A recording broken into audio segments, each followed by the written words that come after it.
Ladies and gentlemen, we got it. We got it together. That rarely happens. Okay.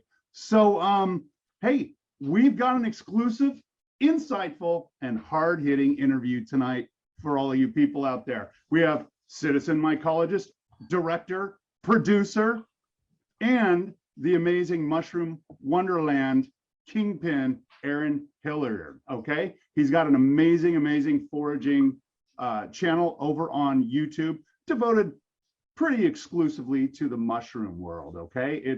I got to tell you, I got here into the Pacific Northwest about a year and a half ago, and I didn't really know anybody, but I was ready to go out and look for mushrooms. And Aaron doesn't know this, but I was like watching tons of his videos, and I see this guy, and he's very well put together. The editing is great.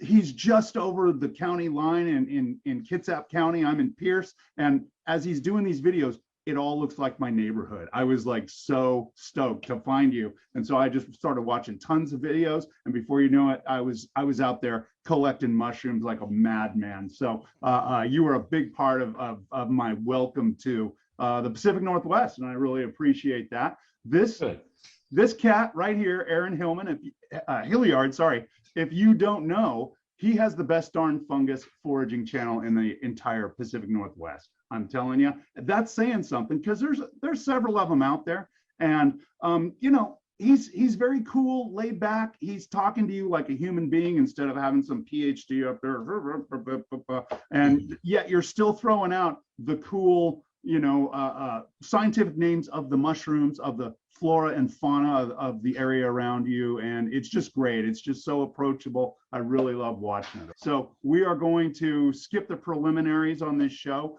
leave out the sponsors, okay, and we're going to get right to it. So first of all, Aaron, I want to thank you for stopping in. Whoop whoop. This is Thanks, where Dave. Yeah, this is where all the applause happens, right? Yeah, I can barely hear you over the applause. We got like one or two people watching, but they're going to be rolling in any minute. Okay. So again, cool. Thanks so much for being here. I thought to get started, you could tell the nice people out there who you are, the type of work you do, the family, all of that. Who is Aaron Hilliard? Yeah, thanks, Dave. Yeah, my name is Aaron Hilliard. I'm from Port Orchard, grew up around here. I own a construction business. I do finished carpentry as my main day job. And in my pastime, I make videos and put them on YouTube and TikTok and Instagram. And I've been foraging mushrooms for over 30 years now. And just, it was just, I don't know, a couple of years ago that the idea came to maybe make a channel about fungus here in the Pacific Northwest, because there just really wasn't any good PNW mushroom channel. So, yeah, I'm a father. I have 7 kids, 4 of them are stepchildren. I have 3 daughters of my own, and I'm married. And yeah, so between the business and the YouTube and the family, we're pretty busy people right now in this season of life, but it's good. It's good, loving it. I had no idea you had 7 kids. I just saw, I saw your video of foraging with children, and yeah. I only saw the little ones there, I think. Yeah. That was really good stuff. We'll get to that later. So I believe, I think we left something out. I believe you're also the vice president of the Kitsap Peninsula Mycological Society, KPMS, for those of us who are in the know. Do they have anything brewing these days?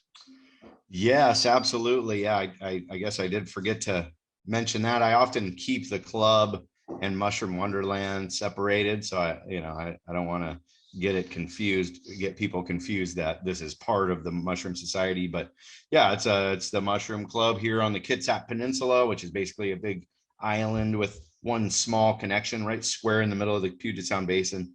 And so I am the vice president, and then my title, the description of being the vice president is that I'm the speaker seeker, the program director. So I find interesting people to come join us for the club. And so in September, we just, for the first time in 2 years, met back in person at the Chico Alliance Church, Bremerton, Washington. And so that kind of kicked off our autumn season here. And then upcoming here in October, we're going to have our first live presenter, a mycologist from Eugene, Oregon, named Sydney Ober Singleton. He's if you Google his name, you'll see all this work he's done. He's one of the people that the mycologists go to for the answers, you know. So I'm excited. Hopefully I'll get to make a video with him, maybe doing some microscope stuff. I've got some microscopes right here, and so hopefully when he's here, he's gonna get into showing me some more advanced mycology, a little probably too advanced for what we're doing here today. Yeah, for me, it's definitely over my head. But I had to ask about the Mycological Society because, you know, Aaron, that's what good interviewers do. Right? That's right. No, you nailed it. I would have left that out. Yeah, Awesome. I've been going to the shows. You know, the Mushroom Kitsap Peninsula Mycological Society puts on a mushroom show. This year, it's fallen on November 6th at the Olympic College in Bremerton. And even when I was a little kid, I was going to those shows and I would be amazed with the mushrooms. So that club's always had a place in my life, but it's only been the last 4 years that I've even been a member of it and got involved in the mushrooming community, you know. I should just real quick say, hey, that event is free, and I'll put the information in the comments later on. So yeah, I wanted to get that out there. So well, let's kind of go back to your videos, okay? I mentioned that I watched the recent videos where you brought the kids along to forage mushrooms. It was kind of a cuteness overload for me. I have to say the best part was hearing your kids shouting out the scientific names and kind of butchering them a little bit, but it was so great. I loved it. And the people out there, you guys got to check it out. It's really fun, and you're just out there. It's a family out there foraging mushrooms together. And so what was that like filming with your family? Finally bringing them into the groove there. Yeah, it's fun. Alex is sitting right over here, kind of listening to this, and he's got a real kind of an enthusiasm for it. And my little one, Aaliyah, they're kind of the stars of that video. But I don't do too many videos, you know. Kids kind of have short attention spans, so as far as like getting too deep into the woods. Oh yeah, here's Alex. He was the star of that video. Yeah. And, hey, you were finding stuff though. It was great. Yeah, you were doing better than I do. And he's got a YouTube channel, Alex Draws with a Z. So but that's a new thing for him. So yeah, that was fun. Typically the kids don't come on the videos. I think there's like 2 different videos where kids are featured, but they're not mushroom fans like I am. Yeah. So I got to say, the co-star in most of your foraging videos is your dog Gunner, right? That's right. Yeah. Have you ever tried to train him as a truffle hound? No, I really haven't. My wife had a dog that she tried training for a little while. To be honest, for Gunner, for being a lab hound, he does not have a good nose. So even hiding a treat like under his bed, he'll struggle to find it. So I don't know how well. We might have to try that with another dog in the future, but that would be cool. He mainly just he just steps on him and pees on him and stuff like that. So but he's my road dog, you know. We ever since he was a puppy, we've been out. And you know, I learned a lot of my mushroom spots because I mountain bike avidly. And so I ride trails in the coniferous forests around here with my dog, and I see mushrooms constantly in the autumn. And so I can stop and look at them, and people are like, man, you cover a lot of ground. And it's like, well, I ride like 5 to 8 miles, you know, 4 times a week on my bike in the forest. So I run into a lot of mushrooms that way. You know, that's some good advice for me, because I'm just strolling around out there. I got to get on a mountain bike and cover some ground. That's great. But you got to have a sharp, quick eye on a bike. You know, if you're walking, you'll see a lot more. You know, treasure. Yeah. Well, if you ever want some truffle oil for your dog Gunner, my wife doesn't want it in the house, so you just say the word. You know, if you want to train another dog besides Gunner, that's cool too. Do you like that truffle oil? Well, that's what I've heard. You put it on their toys. And then like, yeah, no. Do you like to cook with it? Do you eat it? Do you make truffle fries? I like it, but my wife hates it. And oh, so I can't even open this bottle in the house. So I've just got this brand new bottle. We're just sitting on it. So yeah, it's synthetic, anyways. Probably. Yeah, it is. Yeah, it is. So besides Gunner, who are some of the other mushroom celebrities that you have had in your videos? So you know, kind of one of my first big breaks was a guy named Alan Rockefeller, who's really pretty famous in the mycological community. And he does a lot of studies about magic mushrooms and stuff like that, but he's a walking encyclopedia. And one time I sent him a picture of a mushroom that I had found that was a little bit rare, and he happened to be coming to Washington. And so we met up and made a couple of videos. And then this summer we were in Colorado and met up with him and made another video. And then in a couple of weeks we'll be out at the ocean. So that really is really cool to have somebody who's like, I don't know, it's probably weird to people who aren't, to hear that there's even like a mushroom community out here. Yeah, right. It's really a big thing. Like we drove halfway across the country to go to a mushroom festival last month. Yeah. And it's a big deal. There's a lot of people with this just uncontrollable fascination with fungi, so. Am I weird? I mean, because I just didn't see anything strange about it at all. Yeah, no, I don't know. Most people are, I don't know. Most people I think have a curiosity. Some people are really surprised. I work construction, so I mentioned to a couple guys like I'm going to the mushroom club tonight, and they say, "The what?" Yeah, maybe in the construction crowd. Yeah, that might be a little weird to them. I can see that. So you mentioned magic mushrooms. We should probably do a little public service announcement. Kids, if you're listening, if someone ever offers you magical mushrooms, you just say no. Don't do drugs and stay in school. All right. Yes, it had to be said, right? Yes. So let's get back to the real star of the show, the fungus. Okay, you have another great video titled "Foraging Mushrooms with Beginners," and so I was wondering if you might throw some tips out there for beginning foragers like myself.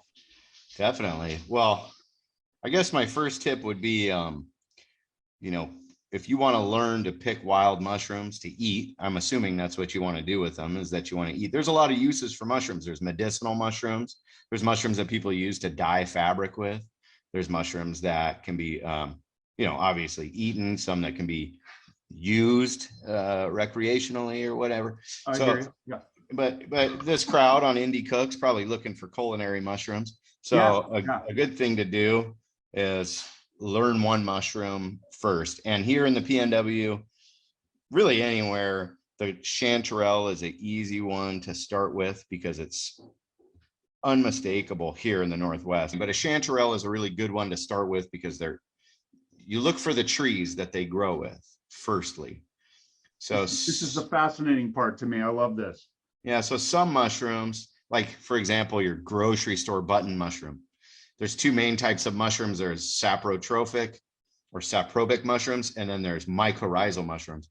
And so the grocery store button mushroom, basically the only mushroom sold in America at markets, which is weird because we live in a really mycophobic society. People are scared of mushrooms. If you go to fancy gourmet stores, they'll often have oyster mushrooms and shiitake, and sometimes chanterelle or hedgehog or lobster mushroom, sometimes porcini. If you go down to Pike Place Market, they'll have porcini mushrooms, matsutake, truffles, but back to what I was saying, that the regular button mushrooms that you buy are called a saprobe. So they grow on decaying matter. They're hard to predict where they're going to come up. Mushrooms like that, which are a huge amount of the mushrooms, wild mushrooms, they come up wherever they feel fit. They found a food source and they pop up. They're very unpredictable. And so in a way, those are way harder to hunt than the mycorrhizal mushrooms. Here in the Northwest, we have a ton of mycorrhizal mushrooms. These are mushrooms that have to grow with a tree. The tree needs the mushroom needs the tree. So chanterelles are one of those.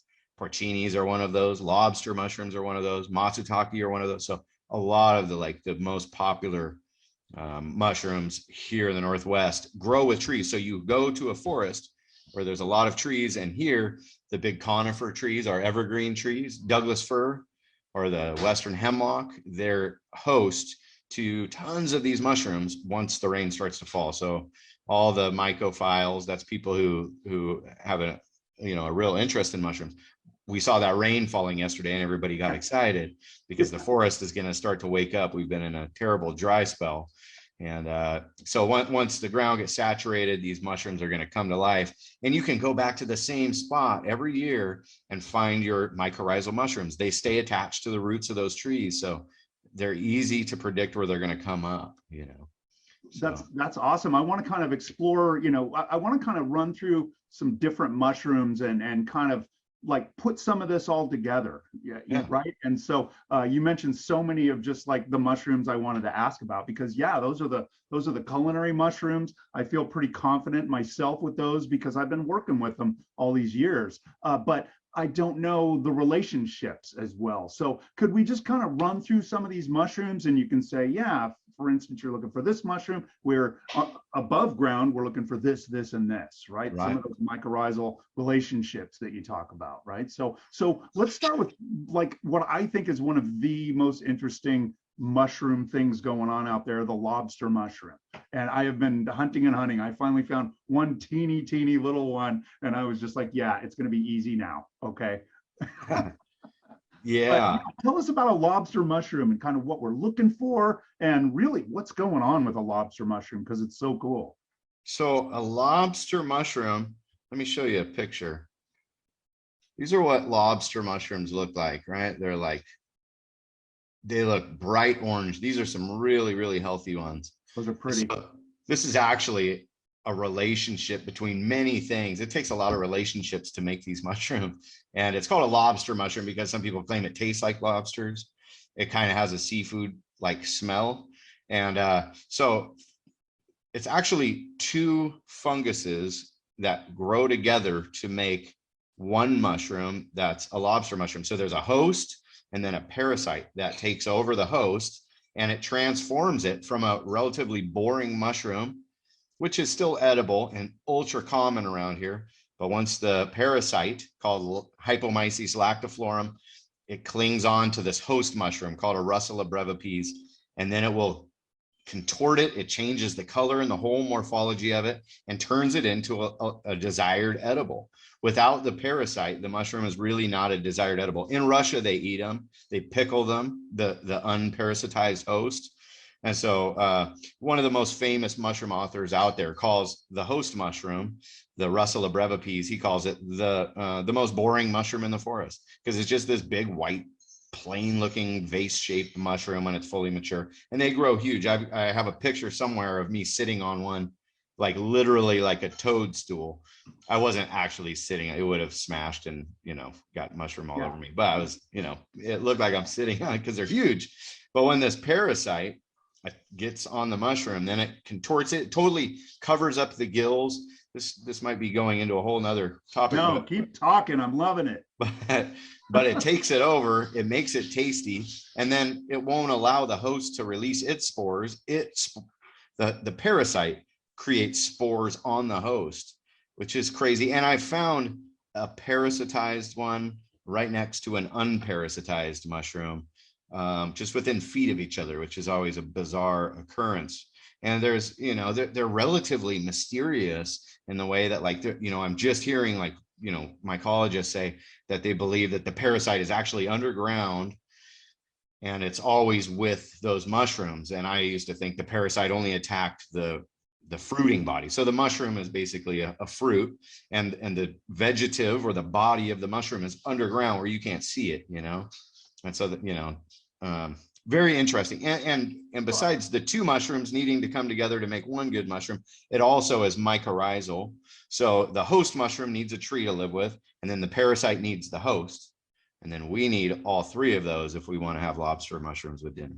So touch on the mycorrhizal relationship. What's the tree that you're looking for when you're looking for lobsters?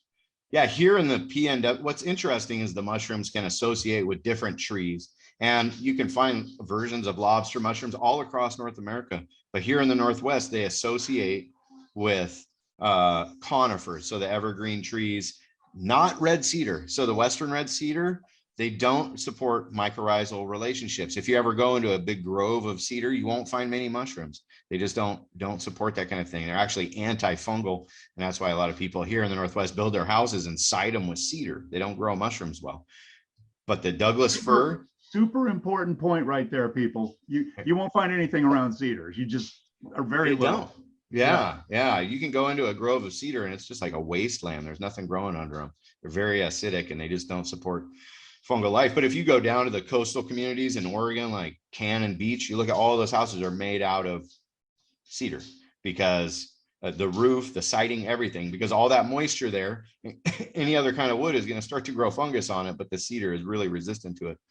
But Douglas fir and Western hemlock, really good host trees. And so the mushroom actually adapted because it was having a hard time finding enough food in the wild. So it adapted and it made a relationship with these trees. And basically it signed into a contract with the tree and it said, I'm going to break down a lot of these. I have enzymes in my mycelium that are going to break down nutrients in the soil that the tree can't get. So it's feeding nutrients to the tree. In return, the tree is taking sugars that it creates through photosynthesis, and it feeds it out through the roots into the mycelium of the mushrooms.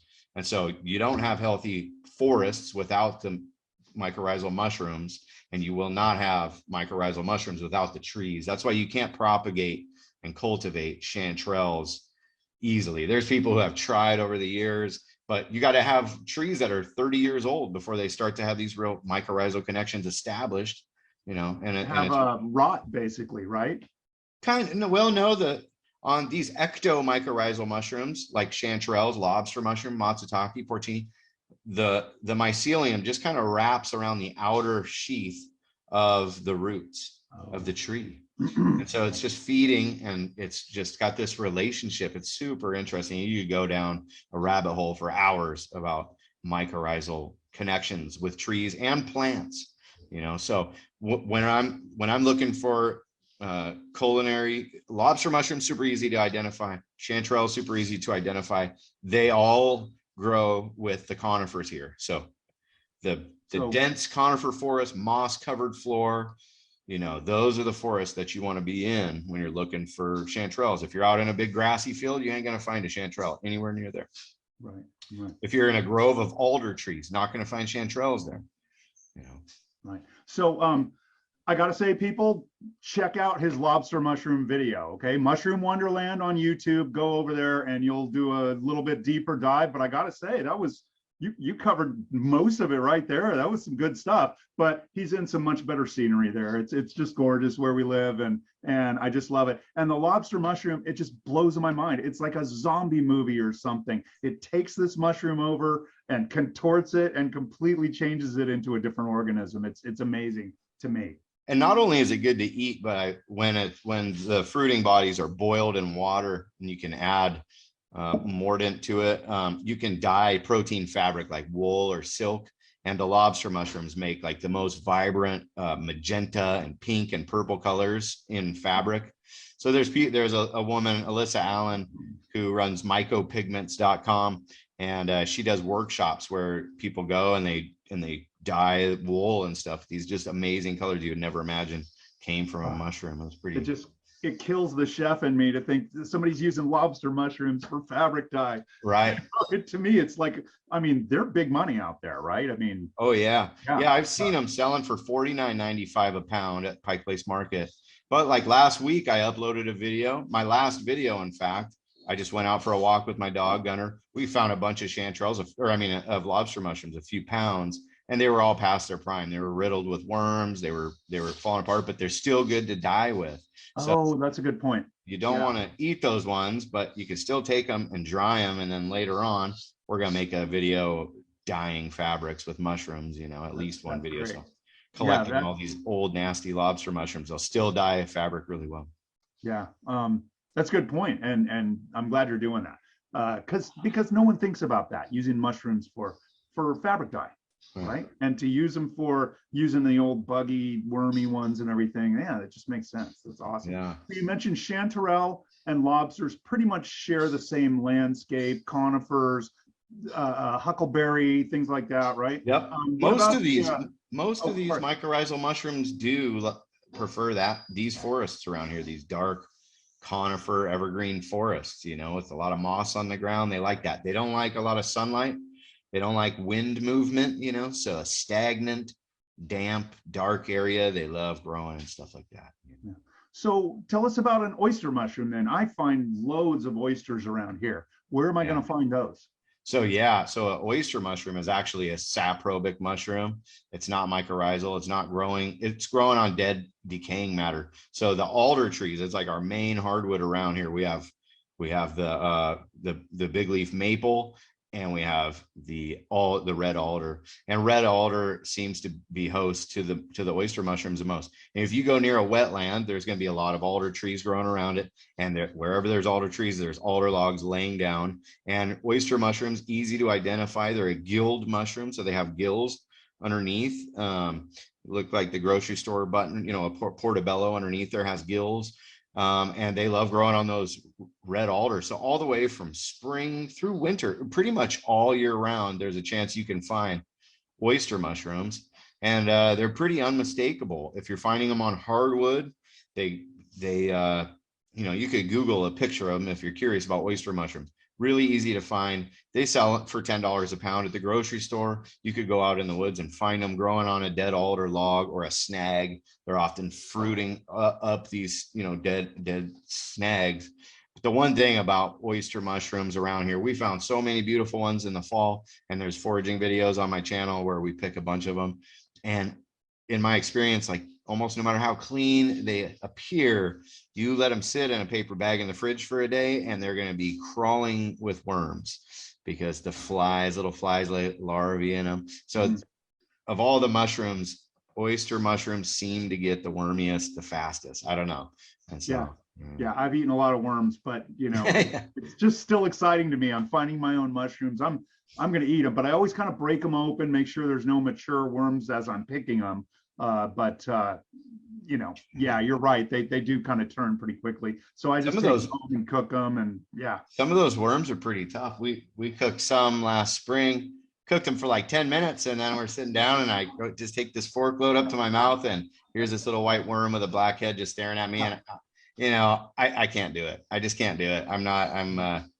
It's funny, people, I've been asked before, do you eat mushrooms with like every meal that you eat? I'm like, no, honestly, no. And I don't care for the worms, and I don't, no. There's too many good mushrooms out there to be eating worms, in my opinion. Yeah. Another thing about those red alders, I mean, if there's one leaf on that tree, I'll never see a mushroom on it. They've got to be just completely dead, decaying, and then they're kind of good to go. What about the king, right? The porcinis. Yeah, that's probably my favorite. It's got to be my favorite. And they're going to be coming out first. They come out right after summer, before it starts getting too cold. And so these, I just mentioned gills underneath there, like a portobello oyster mushrooms have gills. And they look like little thin pieces of paper underneath the cap. I'm sure everybody that's ever seen a mushroom knows what gills look like. The porcini is synonymous with the king bolete, is synonymous with Boletus edulus. And some people just call them boletes. They also, in Europe, they call them ceps or penny buns. These are famous world round, and to me, they're the best. And so underneath the cap, instead of gills, it's actually got a sponge. And I'm sure most people around here that's seen mushrooms, that look like a sponge underneath. A lot of different species of these type of mushrooms can grow in lawns and landscaping beds next to Walmart and things like that. But the Boletus edulus is very unique in that its stem is just so fat. They're just big fat stem and a big chunky cap. And the word porcini in Italian actually means little piggy, because they look like fat little piggies. And they're called penny buns in England because the top of the cap actually looks like a buttered dinner roll. It's just got this beautiful gold color. I mean, they look like dinner rolls growing in the bushes, and they can be tricky to find. And it's funny because you could spend your whole life looking for them out in the woods, and then come home and there'll be one growing in your backyard. I discovered there's a patch that reoccurs of them, which I guard with my life, and I will never tell anyone the coordinates of. That's awesome. And you should be like that if you find some, because they will come back. They grow in association. The ones that I know, the ones that I found, are actually grown in association with white pine, which is sort of a rare tree. Not rare, but we have way more Douglas fir and hemlock here. But these white pine trees support these porcini mushrooms. And like 2 years ago, I pulled like 15 pounds out of this patch. And they're just they're the best tasting mushroom, in my opinion. They're almost like a bacony, or something. Yeah, like so almost savory. Yeah, Yeah. they're really good. I try to Um, cook them and use like minimal ingredients, I see people put like bacon bits and stuff, and I'm like, you can't even taste the mushroom. yeah. I want to just, barely put just a little pinch of salt in there because I want to taste what the mushroom tastes like, right? Not all the junk you want to put in there, but That's usually, gold. That's gold. you can find a big porcini that weighs 3 pounds. You can make a few meals out of one mushroom, or get the young buttons that I like the most, Yeah. but, anywhere in the world, they're looking for those. They sell at Pike Place Market, another, $49.95. There's people out there that go out and pick these and they take them to the market and then they haggle with the buyers there. And, Did and you it's a whole ever thing. did you ever do any commercial picking like that? I did. In fact, that was kind of it was like my high school hustle back in the Yeah. 90s. A little town over here called Belfair. In the gas station parking lot, they had a tent that they would set up, and they would just buy your chanterelles, hedgehog mushrooms, lobster mushrooms, and matsutake. They would just give you cash. And so when I was in high school, wanted to party or something on the weekend, I'd go out and mainly matsutake. That's what they'd pay the most for. And I'd come with a dozen mushrooms and they'd throw them on the scale and they'd go, here you go, give me 60, $70, for 10 mushrooms. And I was in the money, and so that was really like what got me out in the woods to begin with, was the idea of making money for Easter egg hunting in the forest. Yeah, that's awesome. Let's talk about some matsutake. Where does one find a matsutake? When do they find it? How much do they cost in Japan, according to Yeah. legend? Right? Yeah, they're the ones that really captivated me. So I learned about mushrooms from my grandma when I was just a kid, probably 8 years old. And her stepmom's name was Toshi, and she was actually from Japan. My great grandpa went to Japan Hmm. during the war, came back with a wife, and she knew all about mushrooms and she knew about matsutake. And in near Nagano and Hiroshima, there's the western slopes of the Pacific mountain range. There's a species of matsutake that grow that would command over $100 for one mushroom. At one, for a long time, they held the title of the most expensive mushrooms in the world. Nowadays, people pay more for French truffles, and it really was a cultural thing, and that is starting to die out with the newer generation. But still, a different species, but a very similar mushroom grows here in the Pacific Northwest, and people pick them commercially. I remember in college and reading, when I was in college 20 years ago, I remember reading an edition of Rolling Stone magazine, and it talked about the matsutake hunters in Oregon, and they were finding dead bodies in the woods. And it was like mafia underground stuff because of the money that was changing hands over these mushrooms, just edible mushrooms. They grow in a mycorrhizal association with the same trees, Douglas fir, Western hemlock. And I've always thought they're a little bit of a colder weather mushroom. They come out more towards November and into December. And everything I think I ever know about mushrooms at some point has been proven wrong. So, I found them earlier than that. And I was like, well, I guess I don't know what I'm talking about again, right back to the drawing board. But they like to grow in the moss. And they're interesting because often you can't even really see them. They just barely poking out of the moss. And when you pull the moss back away from them, then they'll reveal themselves. And they've got a really unique odor. They've been compared to gym socks and red hots, like cinnamon candy. They've got Yeah. Yeah, it's kind of a weird smell. They're not for everybody. And, but in Japan, they grill them, or you could put them right in the rice cooker and steam them. I don't know how to put it. They're not water soluble or whatever. People put them, just fan them out on top of the rice in the rice cooker and let them just steam like that. They don't need to be caramelized. You can just steam them and eat them that way. And I really like them because they hold up in like a pot roast that's been cooking all day, and you can slice those mushrooms and put them right in there, and they have a nice bite to them. And I just my grandma taught me about them because she learned about them, and I never found one with her. We found all these other mushrooms, but she always told me, if you can find the pine mushroom, the matsutake, that's like gold.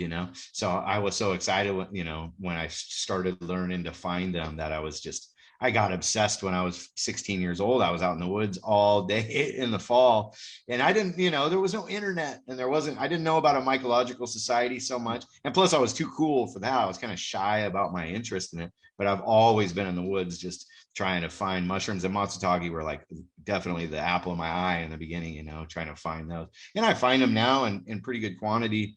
And to be honest, I would rather eat a porcini, but the matsutake are still, just because of they're somewhat rare, and they're so exciting to find that, I mean, you want to see a grown man get all giddy. You come into a patch of about 30 matsutakes, and I'm like, like Christmas morning or something. I love it. Let's see. I got a couple more mushrooms. We're looking pretty okay on time. We probably got about 10 minutes before you got to bail, right? Yeah. Yeah. Okay. So let's do morels.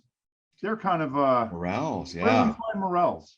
Morels are a super popular culinary mushroom, and they grow in the spring. So some mushrooms are definitely seasonal. You will not find chanterelles growing in the spring, and you're not going to find morels growing in the fall. But in the spring, morels grow, and there's been a bit of controversy over the years about whether they're saprotrophic or whether they're mycorrhizal. They seem to grow in association with certain trees, and they're really well known because people pick them after a forest fire. There's something about a forest fire that really triggers these mushrooms to produce fruiting bodies. So the idea is that these mushrooms are living with the trees. They're having a mycorrhizal little rendezvous with the tree. Then a forest fire comes along, which are really natural in Western Washington. These forest fires they're meant to be there.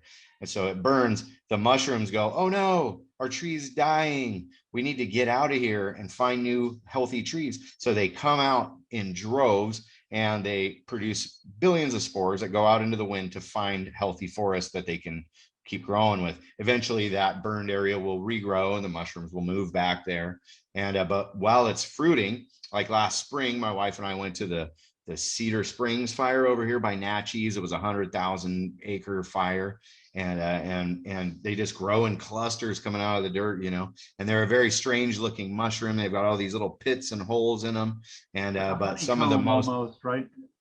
look like a brain or a honeycomb, or sometimes you'll be like, oh, there's some, and it's pine cones, and you're like, dang it, because they kind of look alike.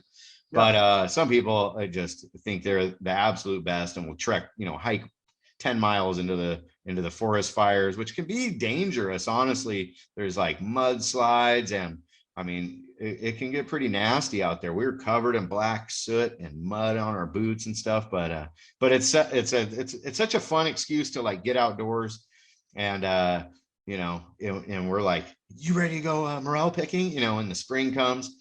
Because the fires that are happening this summer, it's sad, and we don't like the smoky days, but next spring, you better believe where these fires are happening right now are going to be crawling with mushroom foragers. Not only, guys like me who are just out, I'm out making videos. Most people are out getting some food. And then there's a lot of people who are commercial pickers, and they're out there picking and selling them to a global market. And these morels are being dried and sent all over the world because they're such a delectable edible mushroom.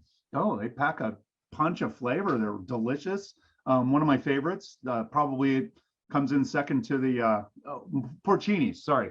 Yeah. As far as like flavor, I've always felt like they had that like really, really meaty, almost smoky flavor to them. Definitely.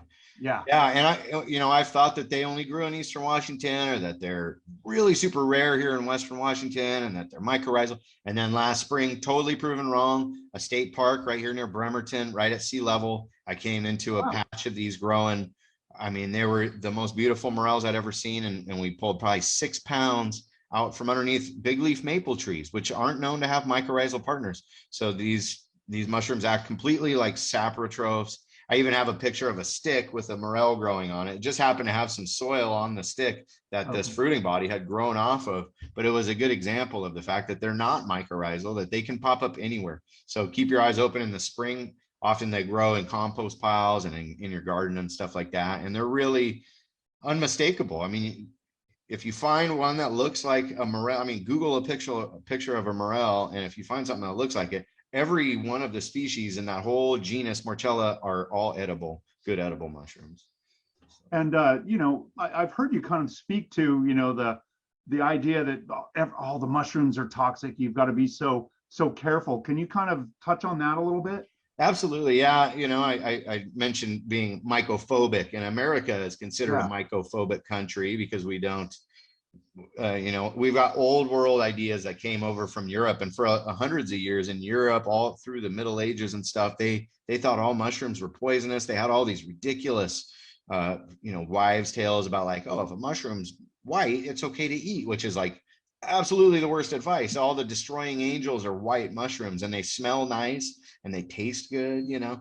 And so the Europeans just got scared and said, screw it, we ain't eating mushrooms no more at all, right? Called them toadstools, put them in fairy tales as being like nasty, bad things, you know? And so, you know, here in America, that kind of mindset is still very much alive. The truth is, here in the Pacific Northwest, there's only about 3 species of mushrooms that could kill you.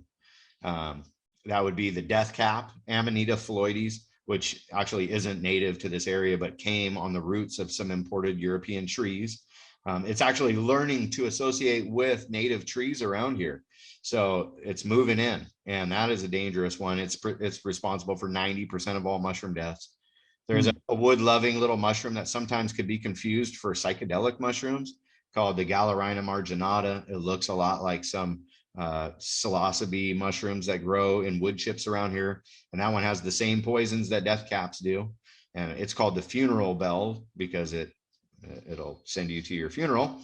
And then there's another one called Foliotina, or it used to be called Conocybe rugosa, and it's just a tiny little lawn mushroom that has a little ring on the stem, and those also contain the same poison. It's called amatoxin, and this stuff is just nasty. I mean, you want to talk about the worst way to die, it would be eating the Amanita phalloides or any of its counterparts. So what about like touching a mushroom and then accidentally licking your fingers or Yeah, that's the same. Something? That's the same mindset, that, you know, that mycophobic mindset. And they've tested spores of mushrooms don't contain poison. So you can touch any mushroom unless you have a dermatologic allergic reaction to it. You know, anybody can handle any mushroom. You can put a death cap right with your chanterelles in your basket. As long as you don't eat the death cap, it's going to be fine. It doesn't rub off. And you have to ingest it. There's mycologists who famously will chew on a chunk of death cap and then spit it out just to prove it's not going to hurt you until you swallow it down and it metabolizes into your digestive tract. So they're really not as dangerous as people think. It's okay, you know, kids can touch mushrooms, all of that, you know, it's totally safe to touch mushrooms. It's totally safe to even taste a mushroom. Just make sure you don't swallow it until you know what it is. No, I've seen you do this in your videos. Yeah, and it helps people go, whoa, you know, I never thought of that. Or they go, he's dumb, you know, and they just will not change their mind about it. You know what I mean? Some people are just programmed, and there's no changing them. There's no telling them nothing. And, you know, good luck to that. But so people should read the comments in your videos too, then, for entertainment purposes. yeah. You know, mostly the people who watch my channel are just like total sweethearts, man. I got like the coolest like fans, I guess you'd call them, or whatever. It's so positive, fan, man. I watch a lot of like reaction videos from other YouTubers about all the nasty, terrible comments. And I think in the last year I've had like 2 haters, you know, like that just want me to go away for some reason. And you know, I'm like, hey man, it's cool. Much love, you know, that's my saying. I mean, what can you do? I mean, out of all these people, maybe 2. How big is your channel? How big is your viewership?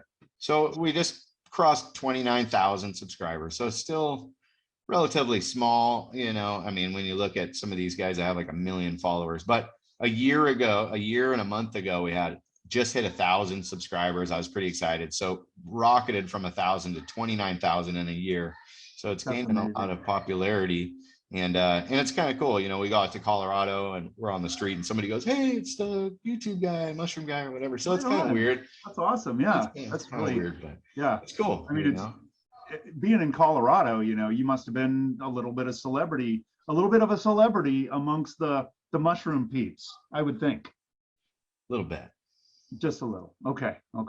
But I gotta say, your production quality is great, right? Your editing skills. Didn't you do some film classes? And I did. I actually went to college. I went to college for video production and stuff, and always had this mushroom thing. And then, you know, one day me and the wife were actually morel picking, and I was like, I should make a video. I made a video. I got like 10,000 views, and I said, wow, maybe I should make a channel, you know? And so I just typed it. I don't know, the word Mushroom Wonderland, I typed it in, and nobody had that name. So I was like, all right, let's do it. And it wasn't until about a year ago that I started to take it seriously and really start making a lot of videos and uploading them. And people love, you know, it's funny, I can use fancy cameras and lighting and audio equipment and make these real high production videos, or I can just stumble around in the woods with my cell phone and just be, you know, calling mushrooms as I find them. And those ones seem to be the most popular videos. So looking forward to these mushrooms to start popping up in the woods again, so that we can get back to making more foraging videos. And, you know, they say YouTube is really it's a marathon, not a sprint. So I'm happy doing what I do, and I'm in no big hurry. And if the subscribership keeps going up and getting checks from YouTube and stuff, then how much fun is that? You know, it's like, it's my dream, you know. It's awesome.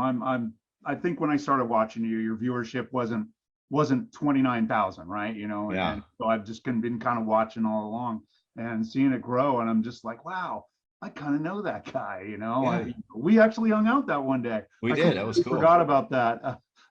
Yeah, Dave's in one of the videos on my channel where I went out in the morning. I found some chanterelles, took him to this picnic, and Dave gave us a cooking lesson, not about recipes, but about techniques. That's I right. appreciated that. I used to cook. I cooked in a lot of restaurants, so I totally appreciated that. Yeah. It's really funny. I was looking for video clips today to run as a little promo for the show an hour before we started. And I'm like, oh, wow, he got a chef to cook with him. I completely forgot. Oh, wow. Yeah, you should have put yourself in the promo. No, that was really fun. Yeah. Well, I'm looking at the clock on the wall. You got to get going, mister. So I do, man. The time flew. So yeah, I just got to say, man, I am a fan. I don't know if it embarrasses you or what, but man, keep doing what you're doing. You're doing great work. It's like great editing, even when you're just out there with your phone on your mountain bike, man. I just love what you do and how you're so approachable. And like I said, you're not like a doctor lecturing to a classroom. You're just a guide like everybody else. And you just love mushrooms, you know, and I just dig it. Dig what you're doing.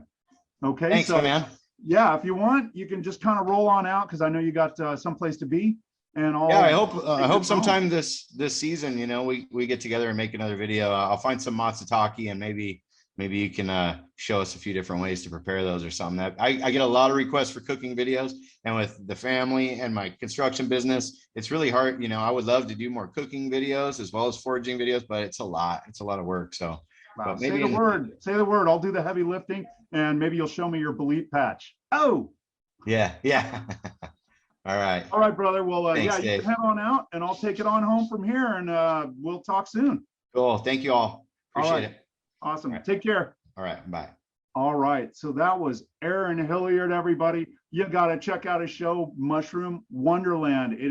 It's just amazing, and it's just there for you. It's something that you want to watch. And I have learned so much from watching this guy. He's just, like I said, so cool, so laid back, almost got like a Barry White, you know, slow jam kind of voice while he's narrating the video foraging. It was good stuff. So thanks again, Aaron. I think you need to bust on out of here. So I'm glad you could be on today. I think that was a really great video. I don't know. I get excited about this stuff. I hope you guys did too. And thank you for tuning in. Okay. We have a little administrative business to take care of. So let's do it. First of all, next Thursday, October 6th at 7 p.m., our special guest is going to be a chicken. Okay. In the early days of the fake show, I hadn't really mastered the tech side of video, not as well as Aaron, of course, right? And so a lot of my videos that I started with, they were cooking lessons. I was, again, teaching not recipes, but technique, my basic culinary school lectures. And, you know, I didn't have the camera work down and everything. So I kind of want to redo some of those early videos. So next week, I'm going to just do a quick one. I'll bring in a chicken. I'll show you some anatomy. We'll break it down. And then, you know, hey, maybe a next show, I'll take those bones. We'll make a stock with them. And then the next show, I'll run it through the process of clarification where we make a consomme out of it, right? And so I've got several little ideas to kind of take us back to those basics that I started with in this show that I look back, I'm really not happy with the quality of, right? And in between, I'll alternate with other celebrity guests. I've got some others in the pipeline, a lot of meat people. I've got a pastry chef that I'm hoping to talk to here pretty soon. She's running a culinary school out in Texas, French pastry chef, friend of mine. And it just goes on and on and on, right? I just know so many food people, and every day I meet more. And so there's a lot of possibility here for some great kitchen wisdom, some edumacation, if you will, and just, you know, a pretty decent time just hanging out with food folk, food people. And so that's going to be next week. A chicken will be my guest. Okay. That's going to be October 6th at 7 o'clock. This will be streaming live in the Indie Cooks group on Facebook. It's always live, folks. It's a pretty sweet Facebook food group, if I do say. We got some really nice content over there. And so go check it out if you haven't already. If you didn't get enough food talk tonight, go ahead and check out the show archives over at Indie Cooks on Facebook. I got about 100 videos over there with interesting people like Aaron Hilliard, and last week I had Danny Johnson, team captain of the America team for the World Butcher Challenge, right? It just goes on and on and on. So go check it out. I got a ton of content over there. And don't forget, check out Mushroom Wonderland on YouTube again. And don't forget to subscribe. You might even want to subscribe your mom to Mushroom Wonderland. She'll thank you for it. It's great stuff, okay? That, ladies and gentlemen, is the show for now. I just want to say, don't ever forget that the party, it's always in the kitchen. Ladies and gentlemen, class is dismissed.